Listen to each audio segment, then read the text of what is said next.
for today.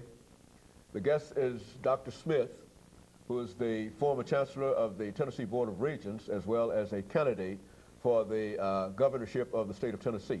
Dr. Smith, during this last segment, I think that one thing has been on all of our minds, and that has been September the 11th. And I think that it's hard for us to deny that we are, in a real sense, at war.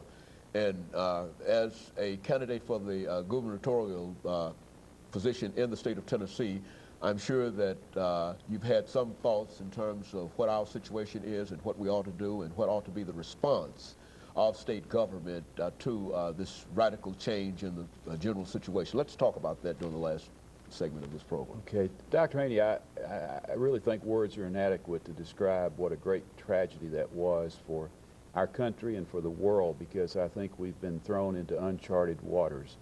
And there's a lot of uncertainty about what the future will hold. Each day brings a new surprise.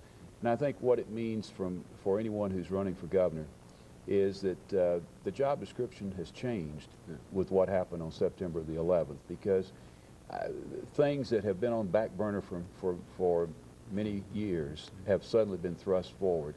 And if you look at all of the agencies of state government that are involved in what you have to do to be sure that our people are as secure as we can make them, and that everything is in place to protect our borders. And you're talking about things like the TBI and TEMA and all of the National Guard units that are in this state, and all the emergency rescue units that are here, the firemen and the policemen. Previous governors up until this point, obviously, these were not the front burner issues, but on September 11th, they've moved forward. And I think we've all seen, the mayor of New York and the president of the United States, how important it's been for the two of them to rise and step up, and I think they've done a tremendous job of providing the kind of leadership that you need in this time of trouble. And so I think the job description of the current governor and any future governor clearly has been changed by what happened on September the 11th. One of the things I think the people of Tennessee deserve and want is a leader who is strong enough to take the decisive actions that are going to have to be taken to ensure that there is security. I think at the same time, the people want a governor who can inspire confidence, who can communicate in a way that would give people comfort in the way that the mayor of New York and the president of the United States have done. That kind of expectation wouldn't have been there before the 11th. But I don't believe there's a person living today who's not concerned about what tomorrow will bring. And we have to be sure we're ready, and we have to look at new ways of structuring some of these units that are out there that are going to be on the front line. And I think we also have to recognize that policemen and firemen, along with teachers, are the three groups of professionals who I think are the unsung heroes of our society. They do a lot of important work for us. They're not treated with the respect that they should be treated.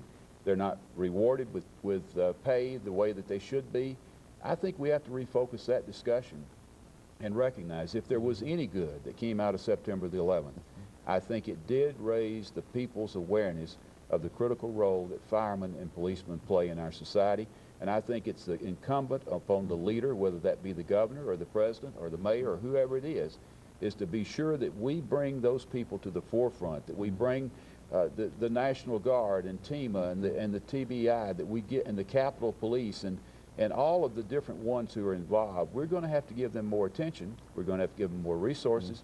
We're going to have to give them more respect, because they're going to be the ones who will determine whether or not the people of Tennessee are secure.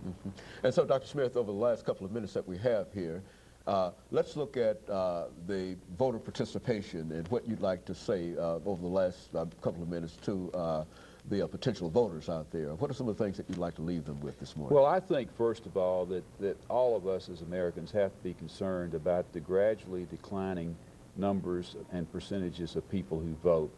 I'm particularly concerned about how few young people today are taking advantage of that right to vote.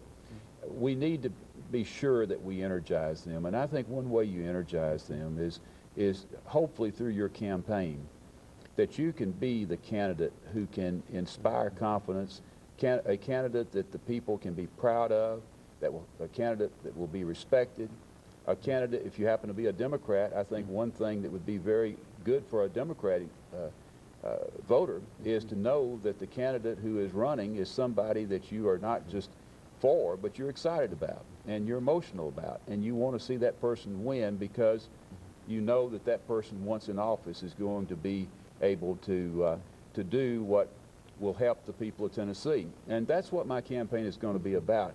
I've learned by watching elections over many years, doesn't matter whether you're a Democrat or Republican, winning in August is not what's important. Winning in November is the ultimate victory. If you don't win in November, everything else is for naught. Very good. And Dr. Smith, let me thank you over the last minute that we have here for coming by and giving us that excellent information about your campaign and some of the additional information that you've given us. As we said before, we were so excited about your statements on higher education in Tennessee. And I think at that time we promised that if we had a chance that we would invite you back to talk about the gubernatorial situation. And we're glad that you were able to accept our invitation, and we thank you for coming and being with us. And of course, let me encourage our audience to tune in again next week for another informative edition of Comments.